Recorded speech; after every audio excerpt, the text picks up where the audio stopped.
I mean, I'm pretty sure I know. Okay, welcome, my wonderful writers, thinkers, creators of your own worlds. How's everybody doing? Pretty good, pretty good. Good. How about you? How about me? Glad you asked. I'm doing well. A lot of students don't ask how the teacher's doing. That's dope. All right, so welcome to the writer's room. And I'd love to hear what you guys have to say about this first question. What is a story? Plot twist. Plot twist. Relationships. Beginning and end. Beginning, end. Climax. Nice, Drama. good. Drama.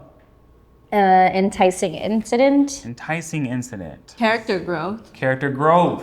Dialogue. That's what I was waiting on. Okay, nice.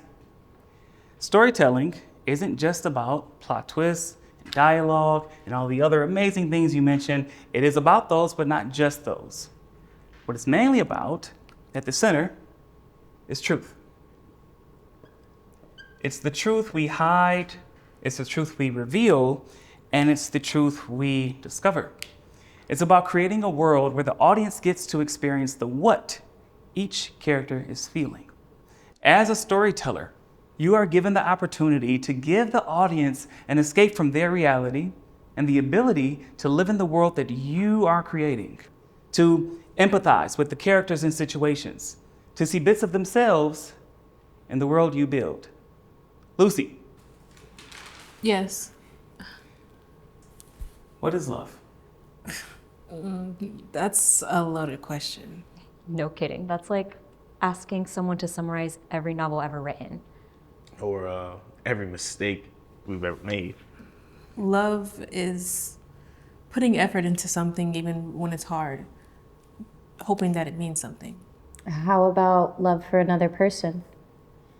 I think true love seeks the good of the other person, even when it costs something. Sacrificial. I like that, James. That's good. I think love for another person in its truest form is sacrificial. Sounds like writing. Something I like someone show me. I mean, I think love is more than a choice. I think it's something that you don't just fall into, but you have to like actively keep choosing it. Even when the easy thing is to just let it go. So it's like rewriting a script over and over again until you finally get it right. Or realizing you never will, but you keep trying anyway, hoping that you'll be able to find someone that you can connect with in a real way. Good. Here is an example of sacrifice for love. The only way it happens is if we stay on top of it. There aren't enough hours in the day, Calvin. We have to usurp every second of it. Exactly, sleep is for the weak. Okay, now get it done. All right, get back to work. Open email.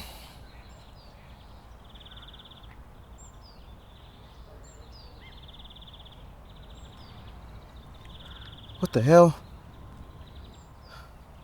Siri, call Calvin. Hey, Michael, what's going on? Did you see that email? Looks like we're pulling overtime. We're already on overtime. I mean, I put in 70 hours this week. Yeah, well, it looks like you're about to hit Centurion status. Look, I know this needs to be taken care of, but I mean, my kids have games this weekend, and... They only have that privilege because of the money I make you. Right. Get back to work. Hey, Michael! So glad we can make this work. So good to see you. I'm glad we could too. How have you been? Yeah, no, I'm good. Just busy as always. One second. This is Michael. Right, we have to move everything over. The merger is supposed to happen this week, then things will really ramp up. Look, I'll be back in the office in 30 minutes.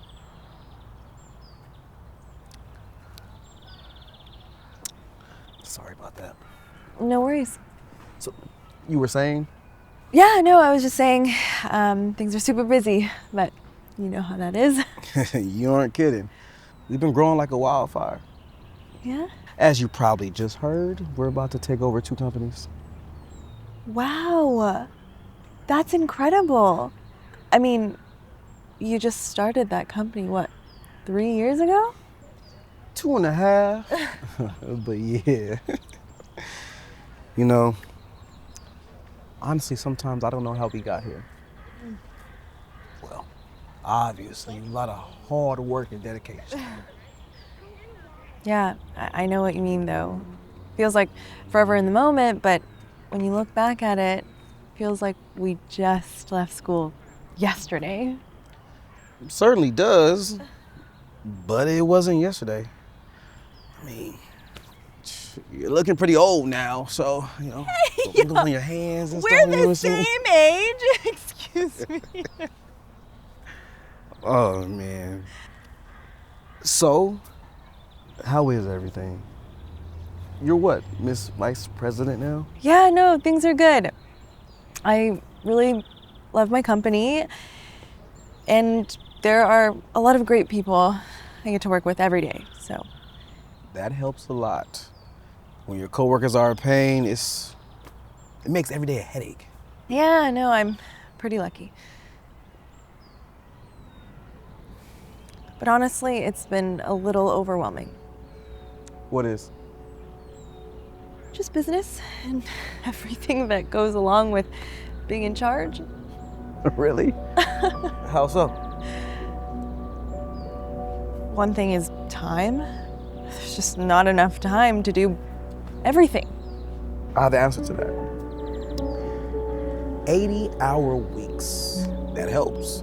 I don't mean time for work. That's where all of my time goes, to my work. Good. That's what we have to do to be successful. Spend all of our time at work? No. That we have to work harder than anyone else. Our success is not measured by our failures, but by our victories. Yeah, I know. It just doesn't leave much time to have a life outside of work. Like what? Like time for my family. I've never been to one of my daughter's performances. Not once. Right. But sometimes you have to make sacrifices as the breadwinner. Your daughter will see your successes and she will value you for them. What does success look like outside of work? Well, it looks like being able to provide the life that we didn't have for our families. Listen, for our family to understand our value, we have to succeed. For example, my wife likes nice things, and I like to give her nice things. Sure, but what about you? What do you mean? I mean, does she like you or just the nice things you provide? Whoa, shooting straight to the heart, yeah? Sorry. Of course she likes me. Look at the life I've given her. A house on the water, her dream car, the freedom to do whatever she wants. Who wouldn't want to go to the spa every day? But wait, what if she just wants you? She has me. What do you mean? I mean, what if she wants your time, not your money? Right. You should have seen that tennis bracelet I got her. Ooh, child. She loves the life I provide for her. Yeah, sorry. I think I'm projecting. I just feel like I'm missing my daughter growing up. You know? I feel like I'm missing my life with my husband. I haven't been on a date, Michael, or even had a meal with Ben in, I don't know, 5 months or so. Your family understands what you have to do. I mean, look at all of the things they have and can do.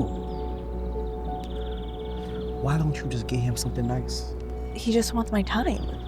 Says he misses me, and he thinks I care more about my work than I do my family.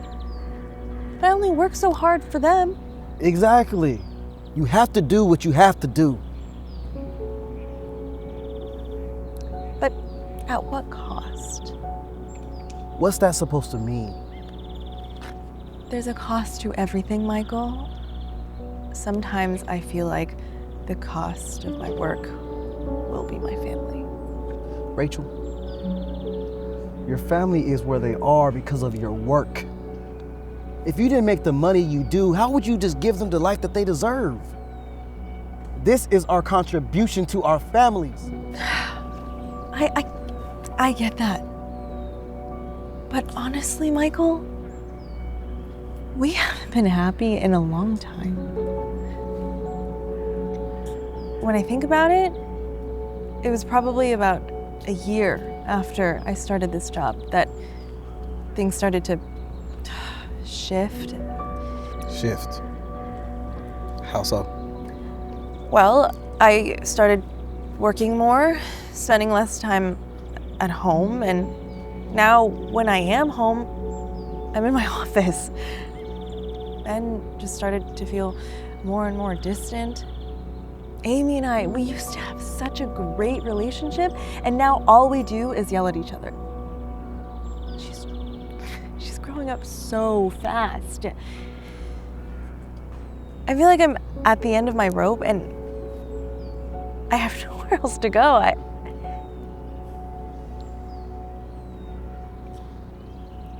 I don't know why I just thought about this, but didn't you tell me when we were at school that you used to go to church or something? Yeah, but I haven't thought about anything like that in a long time. Well, it's not for me, but maybe there's something there for you. Like, I remember you telling me how much your parents struggled when you were younger until they started going to church and that they were able to, like, figure things out. I have to take this. Yeah, this is Michael.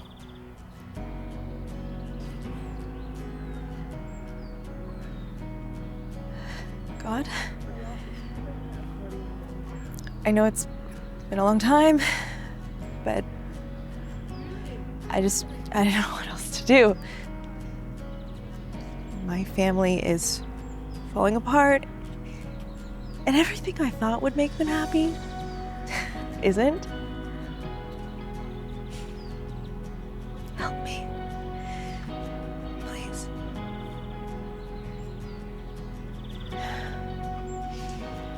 Sorry to cut us short.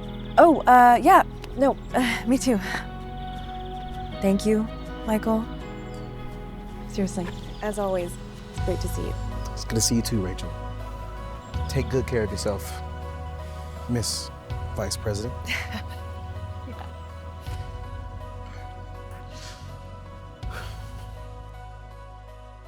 This one was tough to get through. Michael's running himself into the ground, and it's like watching a slow motion car crash. I know. It's like you keep hoping he'll snap out of it, but the deeper he goes, the more he justifies it. And the worst part is he doesn't even see the damage that he's doing to himself or the people around him. Exactly. He thinks he's providing, but he's just making it harder to reach him. Like pushing himself further and further into his own island. And Rachel, she's trying so hard to get through to him, and he's just not listening or not actually hearing what she's saying. It makes you wonder how many people are like Michael. They just think they're doing what's right, but they're just slowly losing everything in the process. Probably more than we realize. I mean, I think it's something that's easy to get caught up in. I mean, I know personally when I'm working on a script, everything else just disappears. No kidding. You know, sometimes I forget to eat. One time, I forgot to breathe. Just kidding. Maybe that's why the script works. It's real, it's relatable. That's the important part about storytelling. Finding things that people can relate to, pieces of things that they've lived through either personally or in proxy. In proxy? Something they've seen or watched someone else go through. Got it. As we saw in this script, Rachel was searching for love, for a real connection with her husband and family. Let's look at a story about making grand plans for love. Can I sit here? Sure.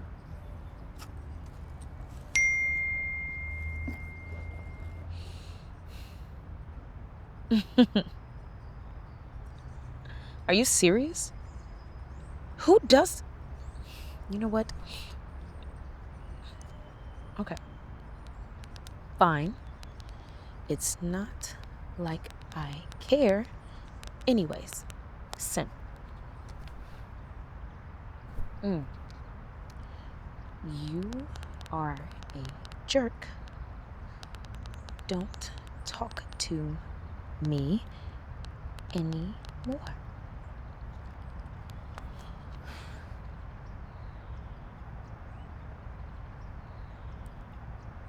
You know, the least you could do is look interested. Who, me? I am interested. This is my interested face. Your interested face looks a lot like an I don't care face. Maybe it's your story that's the problem. My story? What are you talking about? You don't even know me. I know. And you already came in here hot. I don't even know your name and I'm already dodging bullets. Yeah. Right. Am I? So, what brings you to the park? And your name is? Elijah. Elijah. So what's your story? You first. Me first what? I asked you what brings you to the park. Well, you mean my story? Yeah, it is Valentine's Day. It's not just a story, it's a plan. A grand romantic gesture. Or it was. A grand romantic gesture. That was your first mistake. Excuse me? You think romance is a mistake? It's not romance that's the problem. It's the grand part of it. Big gestures are overrated. Uh-huh. And this is coming from the guy who's sitting alone on a park bench. Have you ever even been on a date? Harsh. And yeah, date. Ideas. Oh. How's that going for you? Better than your bouquet.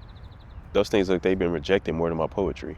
Okay, for your information, these were supposed to be for my boyfriend. Supposed to be. What happened? Did he ghost you? You heard me earlier. Yeah. I was wondering what was up with that. And yet you didn't even look up. Wasn't my conversation.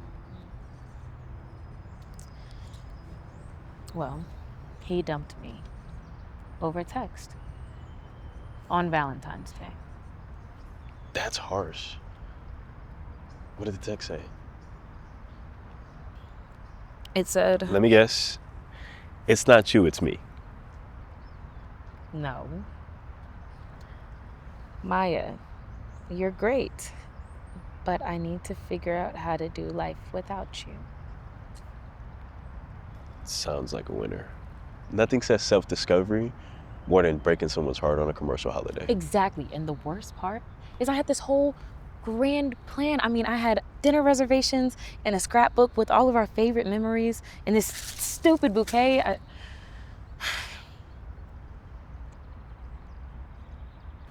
Let me guess. He's the type of guy who loves the idea of romance, but panic when it gets rough. You know, that's eerily accurate. How did you know? It's a gift. Or a curse, depends on the day.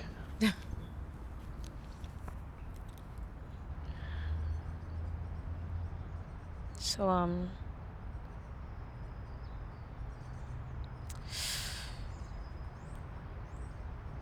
what's your story then? You're sitting alone in a park on Valentine's Day. What's up with that? There's no one here. Who said I was alone? Maybe I'm waiting for someone. Are you? Maybe. Hey, there she goes right there. Hey! No, I'm just kidding. It's just me and my notebook.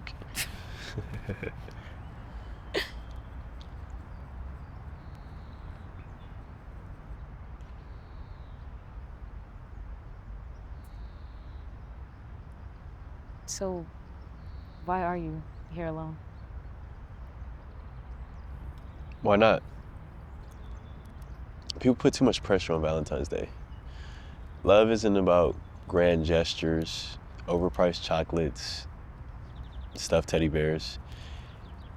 It's... Don't say it's about the little things, because it's really cheesy and it's a greeting card cop-out. But what if it is about the little things? Like the sound of rain coming down when you're asleep, or a call from a friend. That you never get to see. I know the song. I think it's about the real things.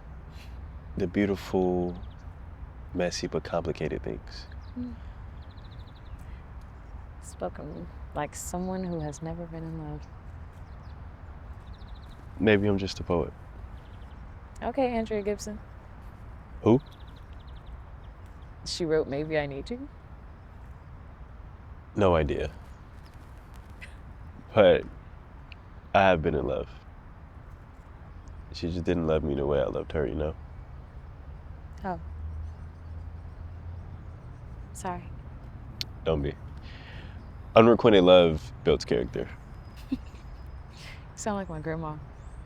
Smart lady.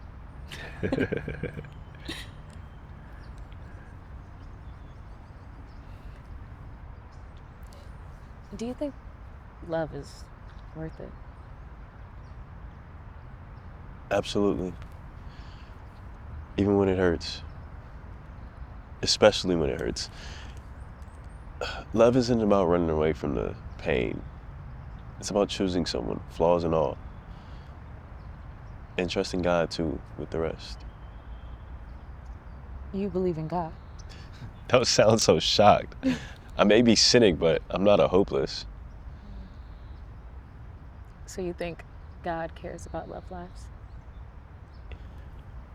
I think he cares about us. And if love is a part of who we are, it is, then yeah, he cares. Just doesn't feel like it sometimes. Yeah, well, sometimes you have to let go of what you think and just trust God to do with the rest.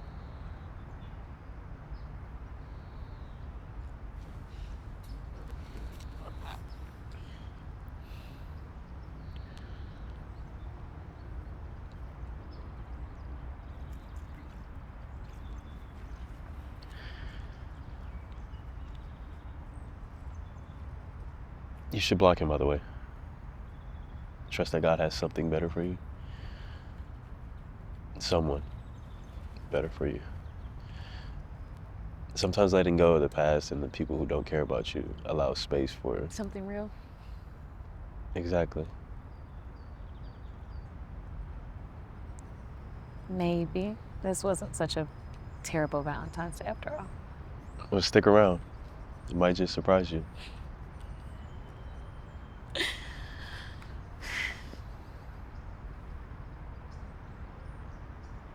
What do you think about the rain?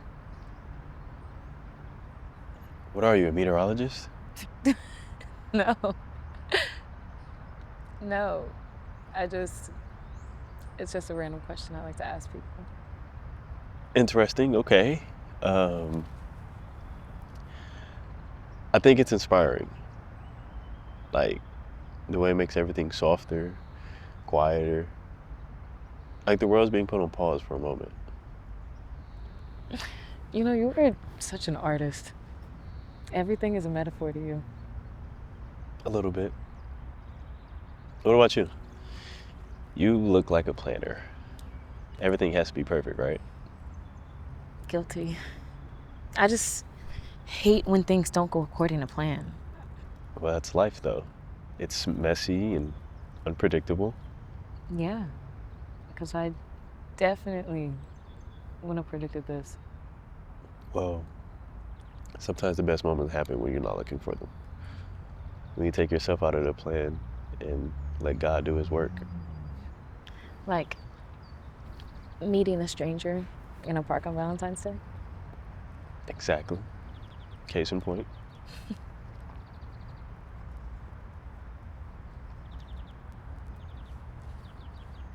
Can I see what you're drawing? It's not finished. Please. I promise I won't judge.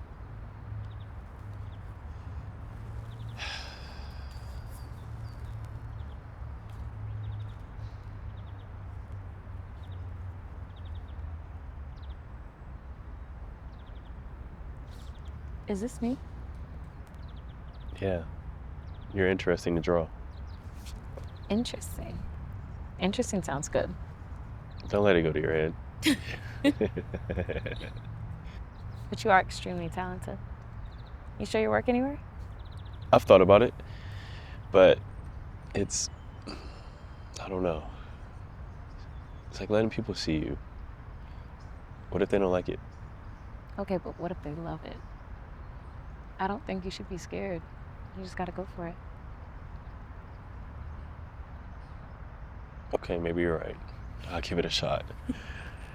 And who knows, maybe next year you'll be spending your Valentine's Day with somebody special. Or maybe I'll just be sketching in the park, waiting for another interesting stranger to cross my path. Well, either way, I'm rooting for you.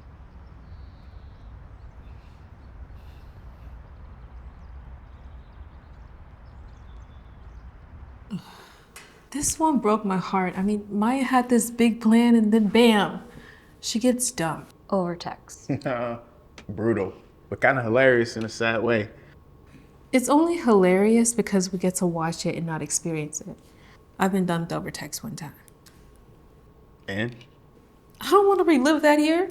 Maybe my next script. Yeah, but it's not just about the breakup, it's about expectations.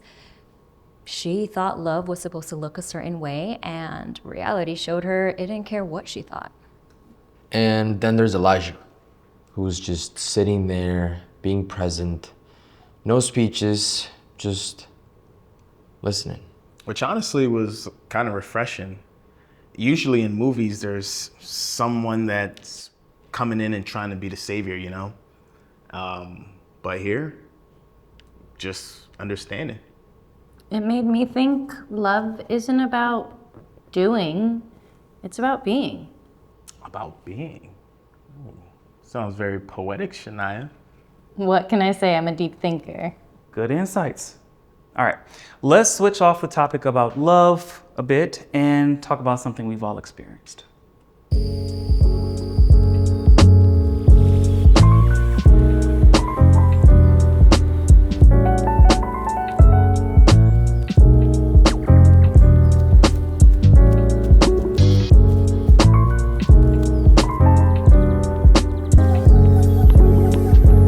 Mark? What? I haven't seen you in forever. It's been a minute. You good? Yeah, I'm good.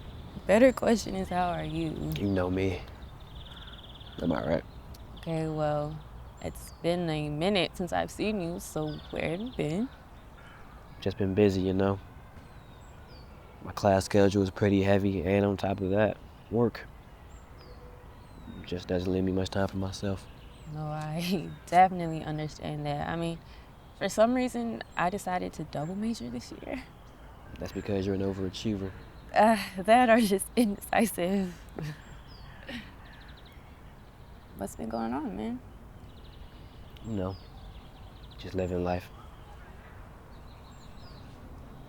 Okay, well, with the little time that I've had, I've been spending it on some of my passion projects. That's awesome. I decided to take woodworking for one of my electives, but honestly, I've really been loving it. Woodworking? Yeah, we've been working on some cool stuff though, like hand carving and restorations. That actually sounds pretty cool.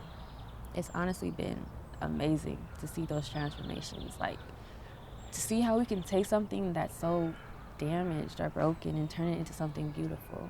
I wish I could do something like that. Class just started. You could still join. That would be cool, but I don't think I can. I mean, the schedule can be hard to manage, but don't you have to take some electives anyways? I have to take 3 more this year, but honestly, that's not the issue. Since I got this diagnosis. What diagnosis? Are you all right? Same thing my dad had. I didn't know your dad suffered from anything. I mean, you seem fine, physically at least. That's just it. I'm good. But this disease, it just hits in stages. What is it? Alzheimer's.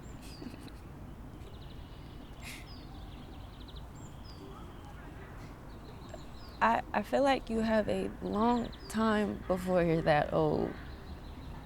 Since my dad had it, the doctor told me I have a 50% chance that the condition can hit me too. Dang. But, I mean, you're still young though. Familiar Alzheimer's can hit in your 30s.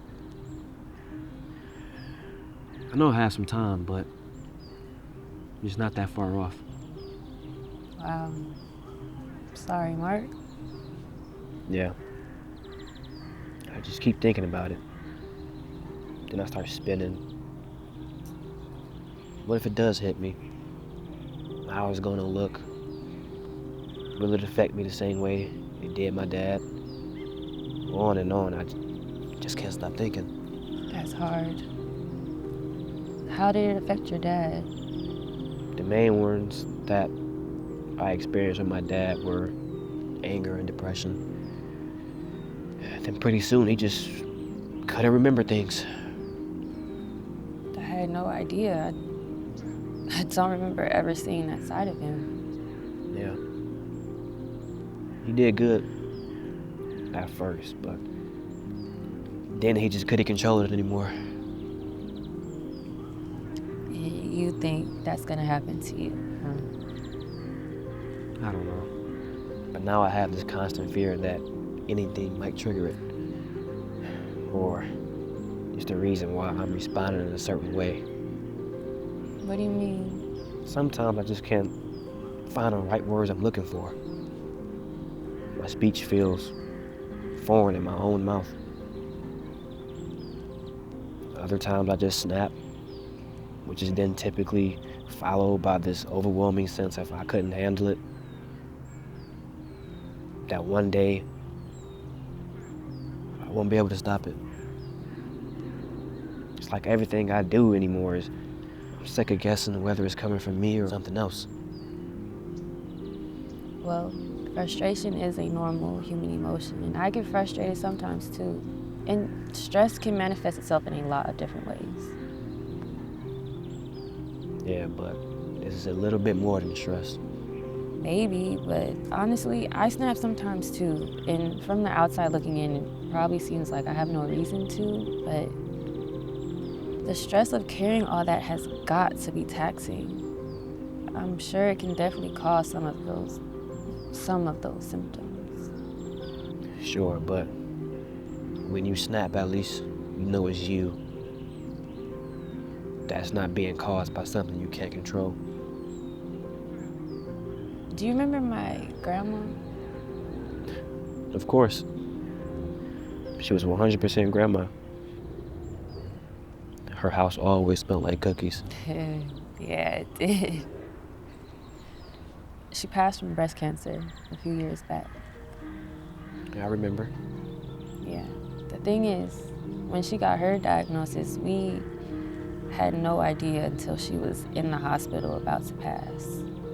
Wow. How did she do that? She was a strong woman for sure. But thankfully I got to talk to her right before she left, and that is exactly what I asked her. And she said she never relied on her own strength. She said she prayed every single day and ask God for the strength for the day. That's pretty powerful. She also told me that she didn't let us know because she didn't want the cancer to control her life, or, you know, the time she had left. Mark, you don't have to let your diagnosis control your life. Honestly, I don't know how not to. It's the thought that consumes me with everything I do or say. I mean, we were never promised an easy life, but we are given hope through it. Hope? What hope? I'm almost guaranteed to be destroyed by this. The hope that there's something bigger than all that. Bigger than the diagnosis, bigger than the struggles. Yeah, that's all good and fine, but that doesn't help me on a day-to-day knowing that this is coming for me. It can help. I know. It just doesn't help. I mean, every day I'm literally wrecked. Thoughts just keep spinning. I don't know. It's like hearing a gunshot and knowing a bullet's coming your way, but you never know when it will hit you. That sucks. Like, for real. But let's be real, okay? We all have a bullet coming towards us and we never know when it's gonna hit. On this earth, pain, death, that's inevitable. And if you lean into that fear, then you're right. It's gonna consume you. But if you just give it to God and ask Him to take it from you every time it comes up, eventually He will give you the strength you need. How do you give something like this to God? Prayer. It's how we get to converse with God, and like a good friend, He wants to hear. He wants to help.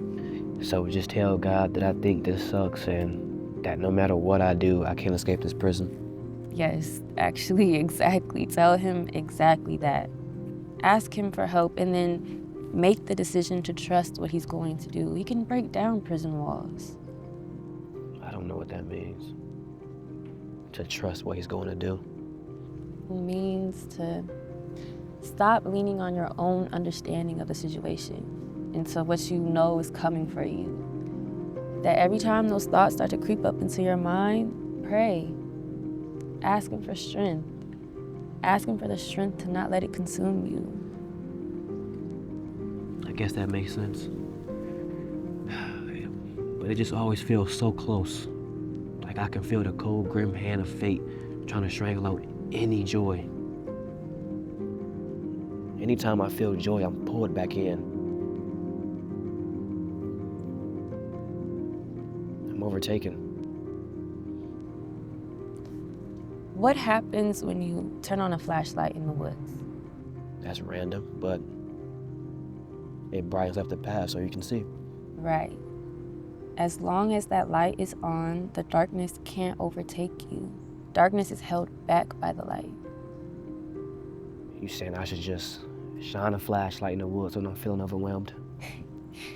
No, Mark, I'm saying when the weight of your diagnosis, the weight of what might happen becomes too much and you feel like you can't truly experience joy, turn on your light.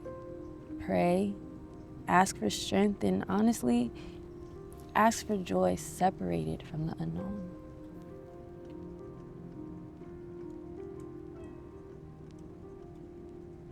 I want to feel light. I want to feel joy instead of this. I want that for you too. And so does God.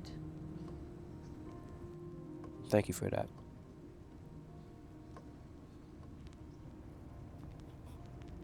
Look at me. Over here, cheeks sweating and stuff. It's all right, man. We all got something we're wrestling with, but there's always one place we can go to for strength. Yeah. I like that. Okay, now we gotta break up this little sad party now, okay? So question, did you hear the new Kendrick? Of course, come on. Okay, favorite song? Luther. Okay, we can still hang, you know. I thought it might have been too long, but you still cool, okay, good. It's great. That's definitely going. This one, just wow. Mark's fear is so real, how he knows what's coming, but there's nothing he can do about it. It's terrifying. You don't really think about memory loss until you see it happening in real time. And Jana, who wants so badly to help, but she can't stop what's coming either. You know, I think one of the things that stood out in this was Mark's paralyzing fear. Yeah, he doesn't even have any of the symptoms yet, but his fear that he's gonna be destroyed by the disease stops him from living, from enjoying life in the present. I think that's something that we can all relate to. Yeah, the joy of something sucking the life out of it and not being able to live past it. Exactly. Sometimes a diagnosis can cause more than a fear paralysis. Let's see if we can keep our coverage in this next script. Be delicate with your brother. Do you mind if I join you? Oh, of course. Thanks.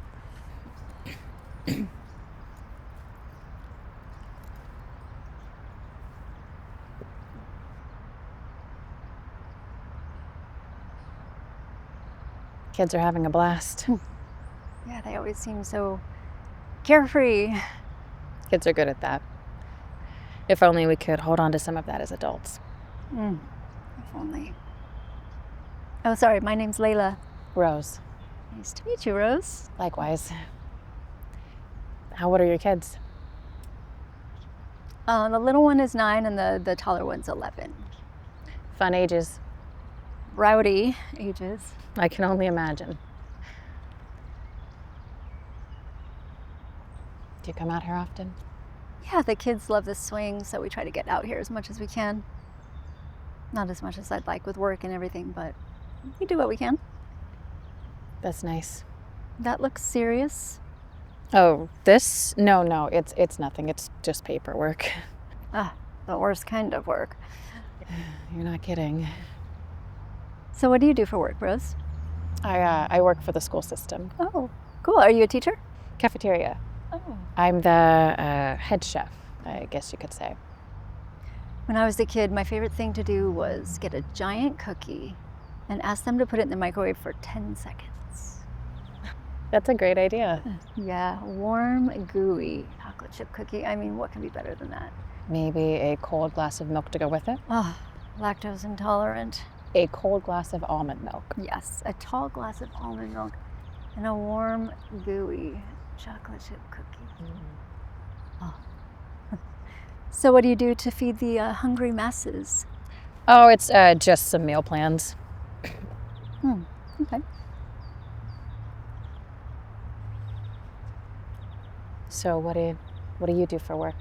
I'm a doctor, family medicine. Oh, that's great. Yeah, it has its ups and downs, but I enjoy it. What's the worst part? A pessimist, huh? No, I mean, I can imagine what the great parts are, but I don't know much about medicine. Honestly, the worst part is dealing with the insurance companies. Oh, why is that? Oh gosh, I mean, they're all over the place. Sometimes they'll pay for something completely, other times they won't cover things they should cover, and then you never know when they're just gonna pay half of what they're supposed to cover. It's maddening, and then there's no one to reach out to about it, and sorry, I get a little carried away on this topic. Oh, no, it's fine. I'm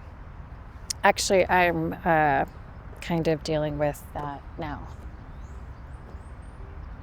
So those aren't meal plans? I'm afraid not. Insurance papers? I was diagnosed with lupus a few months ago. Oh, I'm so sorry. Sorry to hear that. How are you holding up? I'm actually doing pretty good. I've been able to get treatment, but honestly, treatment is really expensive. And what about your insurance company? Do the school systems have pretty good coverage? I guess it depends on what your diagnosis is. My insurance says I don't qualify because of some technicality. Like a pre-existing condition, or? No. My plan actually doesn't cover autoimmune diseases. It's ridiculous. That is infuriating. I mean, that is exactly what I'm talking about with insurance companies not covering what they're supposed to. Ugh. I don't know what I'm gonna do. I'm running out of savings and the treatment bills just keep coming. It's like I'm drowning, screaming for help, and they're just watching. Yeah, I get that. My sister went through something similar when she was younger. What happened? She had breast cancer. Wow. And at such a young age, too. Yeah, and it was a rare form of cancer, and so the insurance company said it wasn't medically necessary. It's breast cancer. How can they say that? No idea. I mean, they said because of her age plus the type of cancer it was, that treatment wasn't necessary. It's like they're just designed to say no. Yeah, it really seems that way. So what happened? Oh, we fought it. We fought their decision. It took months, but finally they caved and said they would cover the treatment. How'd you manage that? A lot of paperwork and hours on the phone and a lot of prayers. Prayers, huh? Yeah, when you are faced with something that big, you realize how little control you actually have. I don't know, I'm not really a praying person. I mean, it feels awkward, like I don't know what to say. Well, that's the thing about God. You don't have to have perfect prayers, they just have to be honest. I've been so angry at the system, at myself, even at God, I guess. Well, that's normal to be angry. God understands. He can handle your anger. If he's there, why is this happening? Why can't he just give me what I need? I don't have all the answers, but what I learned is sometimes God doesn't take away the storm. Sometimes God brings the storm so that you have the strength to get through it. Have you ever heard the story about Jesus stilling the waves? I don't think so. Jesus and his disciples were crossing the Sea of Galilee, and a storm arose, and waves were crashing on the side of the boat, water across the deck. I mean, the disciples were terrified. And they went to get Jesus, and they woke him up, and they said, "Teacher, don't you care if we drown?" And Jesus got up, and he rebuked the wind, and he said to the sea, "Peace, be still." And immediately the wind stopped, and the sea was calm. That's a very interesting story, but I don't see how that helps me know. Well, God is in charge of all things, and even the storms that feel like they're going to capsize our boat and drown us, he can silence those with a word. So how do I get him to silence this storm? It feels like my boat is sinking. Look to him. He'll give you the strength to get through the storm.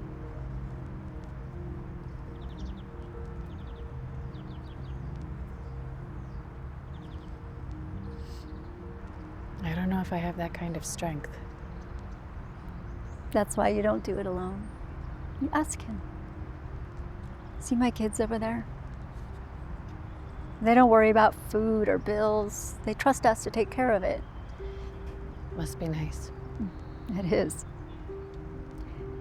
And that's what God wants for us. He wants us to trust him like that. He says we can even look to the birds. They don't gather food and keep it in barns, but they're fed and cared for. And if he takes care of the birds, he must take care of us. I don't think I can trust like that. Just start small. Tell him what's on your heart. Even if it's messy. Well, especially if it's messy. Do you have your phone? Let me give you the number of a legal aid group that helped us. They're really good people. And if you need someone to talk to, there's my number too. You should have it. I do. Thank you. You're not alone, Rose.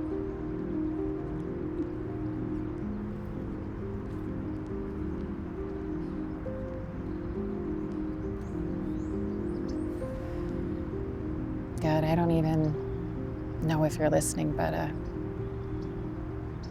I need help.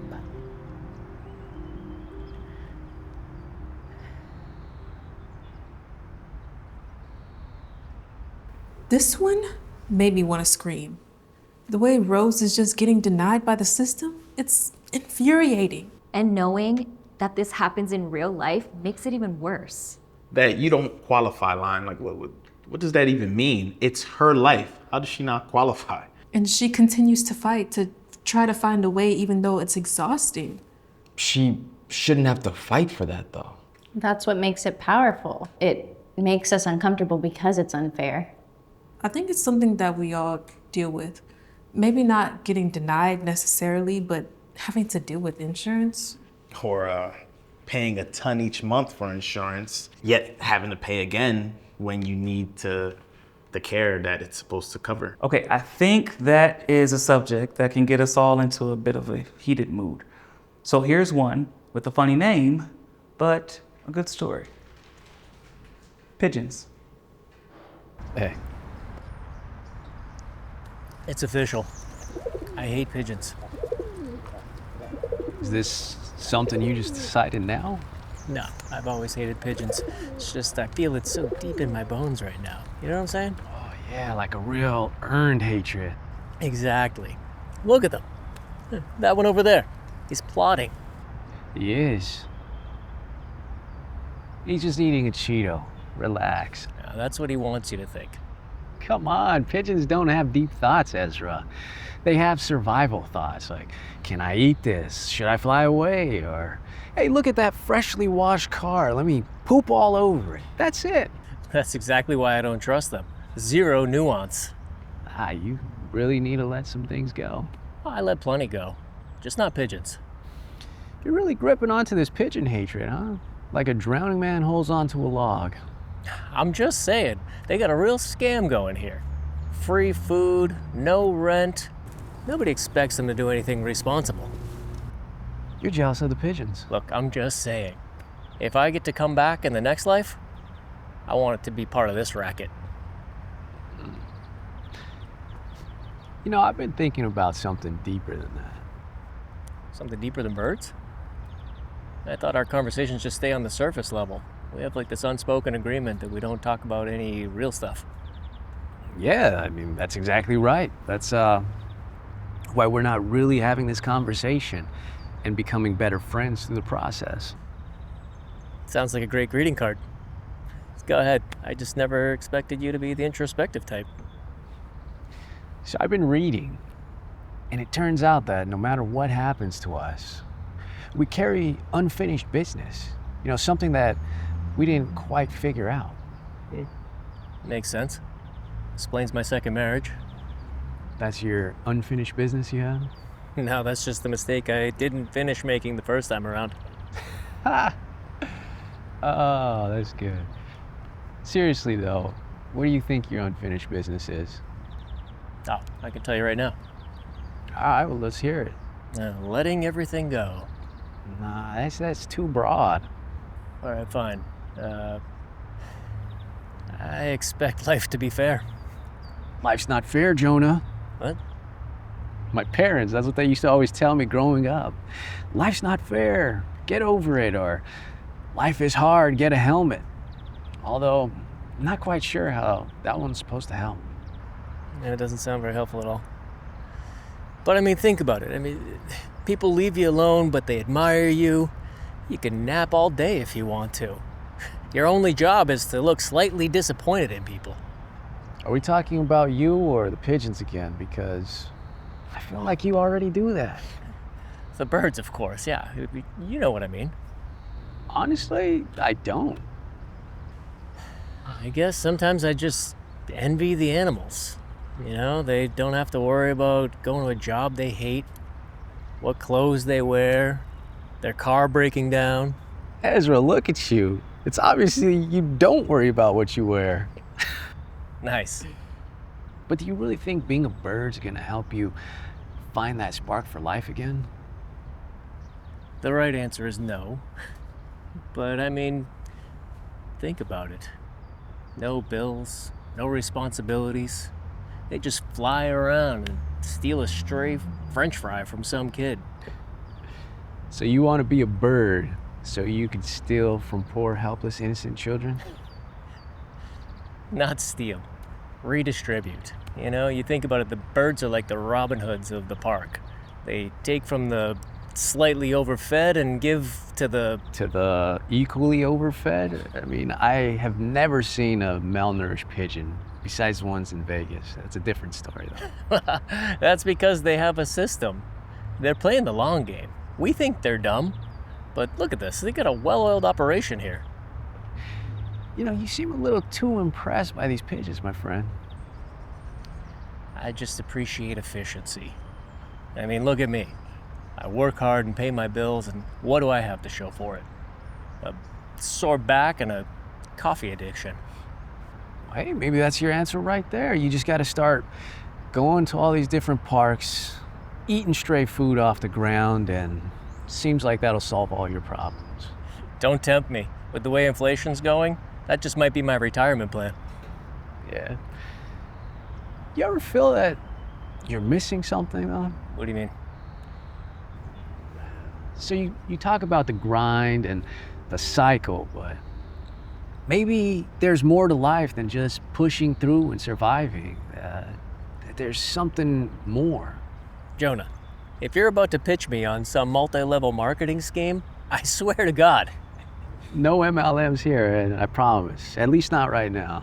But seriously, when's the last time that you did something just because it made you happy? You had no agenda, no checklist, just joy. Never. I'm the type of guy who likes to just get things done. My hobbies have goals. I don't go out and just go for a jog. I'm trying to beat my last time. Last book I read, I rushed through it because I was worried the movie was going to come out and ruin it. You know my naps? I schedule those. That is honestly disturbing. Yeah, tell me about it. So maybe that's the real problem. You don't let yourself enjoy anything without having a reason behind it. Yeah, well, what am I supposed to do? Just enjoy the bliss of existence? Hey, might be worth a shot. No, not working. I'm already thinking about tomorrow's emails. My brain won't let me. Man, you are broken. Yeah, you think it's fixable? I mean, it's always fixable, but sometimes it's not about doing more. It's about, trusting. Trusting in what? That everything's just gonna work itself out?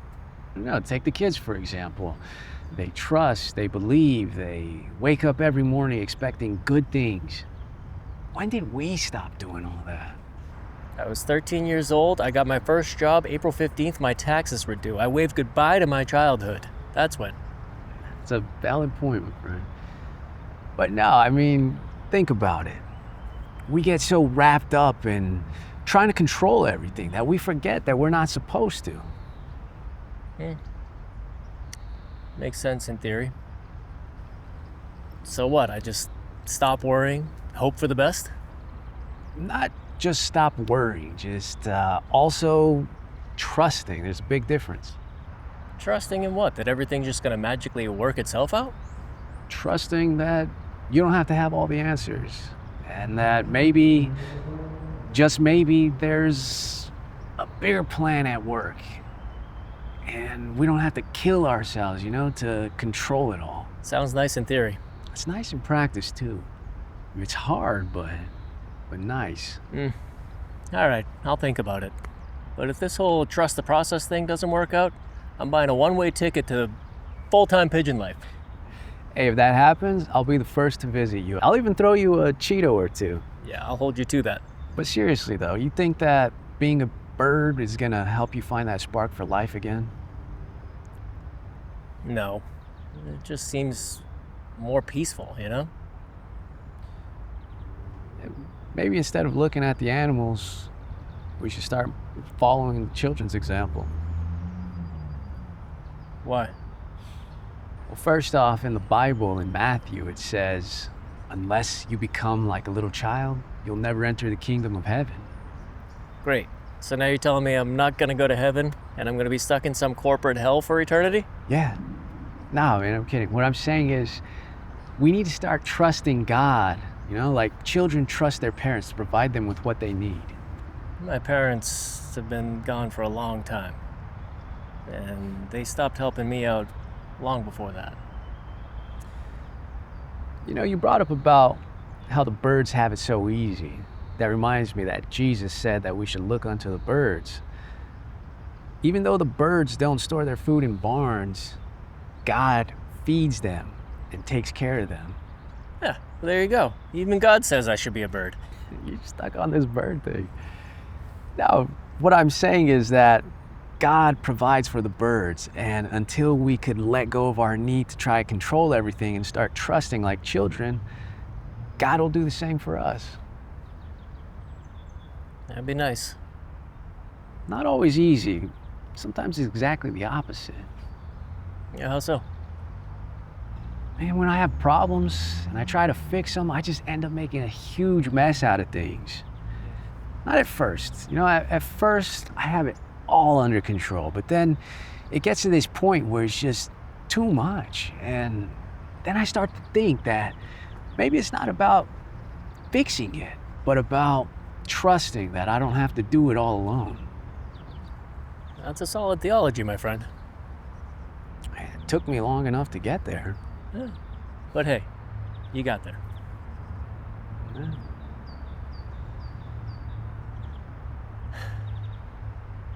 Jonah, what's it look like? What does what look like? Having that childlike faith that if you trust in God, He'll provide. It looks like allowing Him to lead you. I mean, I've heard that before, but practically, what's it actually look like? A lot like this, like having a conversation with God. It's hard to have a relationship with somebody that you don't talk to. Yeah, that's a good point. So you pray, you ask for direction and for the discernment to hear His voice over your own, and have the strength to follow where He leads you. Yeah, I can try that. And if you start reading the Bible, you'll find that many times God's plan leads you on these crazy life adventures. Seriously? I mean, no offense or anything, but the Bible's kind of boring. That's what I thought at first, but it has these crazy stories, way crazier than any movie you've ever seen. Bold statement. Look, I'm gonna give you two examples, all right? Abraham and Joshua. Okay. So Abraham, this guy, he leaves everything behind in search of this place that God leads him to without ever knowing where he's going. It's definitely a crazy journey. And Joshua, this guy, he's a great warrior, and he's led many battles. You ever heard of the Walls of Jericho?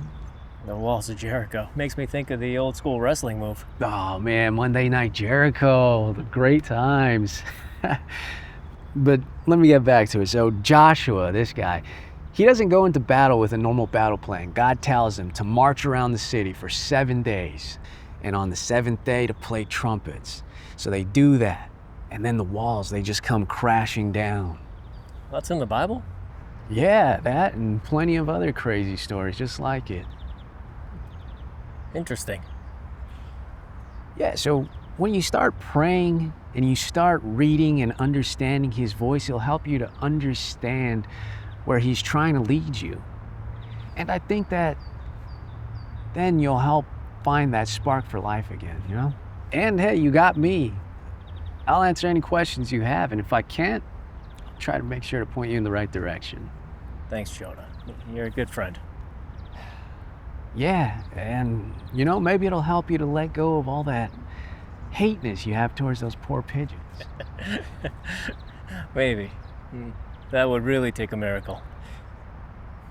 This one tricked me. I thought it was just a couple of guys talking nonsense. Same, and then suddenly it's about control and letting go. Ezra is clinging so hard, and Jonah is just floating. That part about how birds don't stress, but we do, Yeah, that one hit me. Maybe we overthink everything. Maybe we ought to be more like pigeons.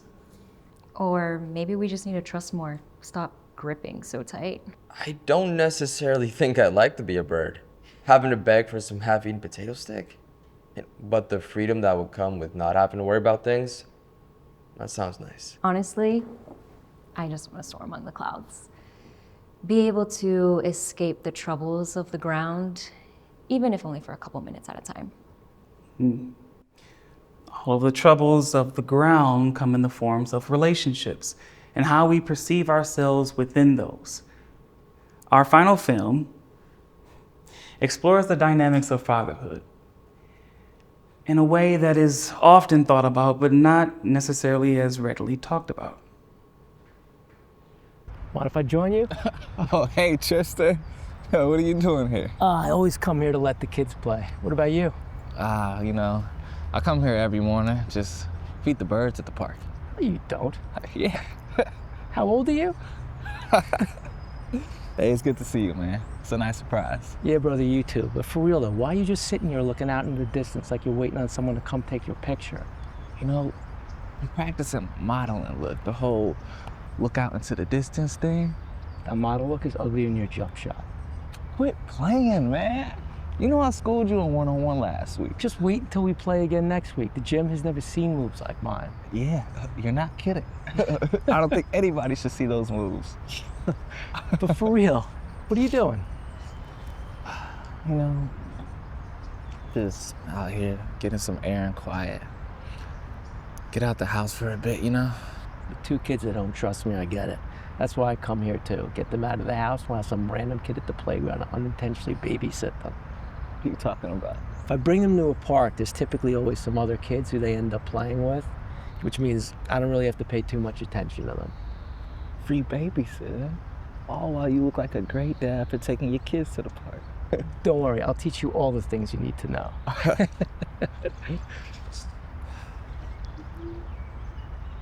Just been thinking a lot lately. Must be hard.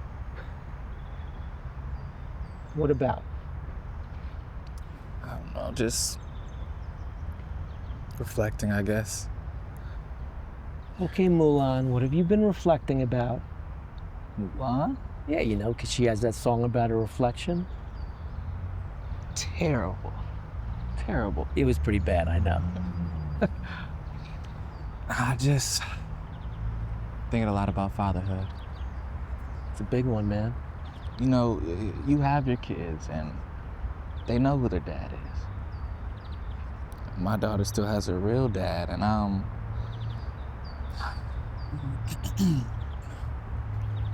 sometimes it just feels like I'm trying to fill a seat that isn't mine, you know? Like there's a checklist of things that I'm just not quite hitting. Wow, that is a pretty heavy reflection. Do you think you're feeling like you're not hitting the checklist is from you or from her? It's a little bit of both. So I see the way that she lights up when her dad comes around, and sometimes it feels like he gets to do all the fun stuff while I'm just the disciplinarian. It's like I'm doing all the work while he just reaps the benefits. I don't think we've ever had the conversation, but I had a stepdad growing up. I never knew my real dad. He died when I was just a baby. You never told me this. I guess I never really would have had a reason to tell you. How'd you feel about it? As anybody does. I always wondered. Wonder what my dad would have been like, how he would have talked, what he would look like. But how'd you feel about your stepdad? Honestly, best man I've ever known. He was swift as a coursing river. He had the force of a great typhoon. My dad had all the strength of a raging fire. Mysterious as the dark side of the moon. Oh, man. Real. He taught me that fatherhood isn't about DNA. It's about showing up, loving, and guiding. You're really stuck on these Milan references, huh? Yeah, I just watched it again, so it's in my mind. But honestly, he was strong and gentle at the same time. He guided me with sternness, but never exploded in anger.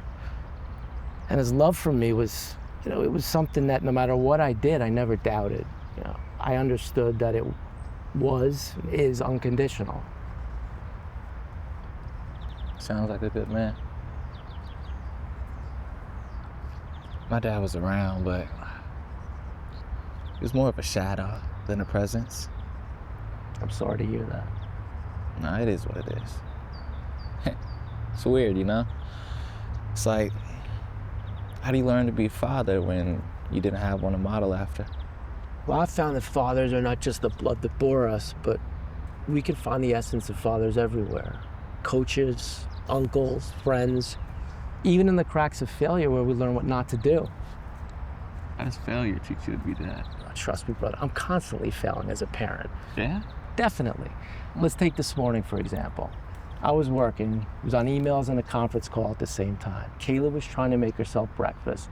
She ended up knocking her bowl off the table and spilling cereal and milk everywhere. Yeah, and milk somehow just splatters everywhere. It doesn't even make sense how far it goes. But instead of approaching the situation with grace and understanding, I snapped. I started yelling at her, pay more attention. You know, she needs to clean it up. I don't have all the time to, to waste on this. Bro, I went off. I mean, it's understandable. Maybe, but, I should have been more grace-filled. It was an accident, Yeah. But that's what I mean. That was just one scenario, and there's so many examples of times that I've failed at responding the right way, or that I've led my kids wrong. Well then, how do you know that you're doing it right? You don't. He's not always.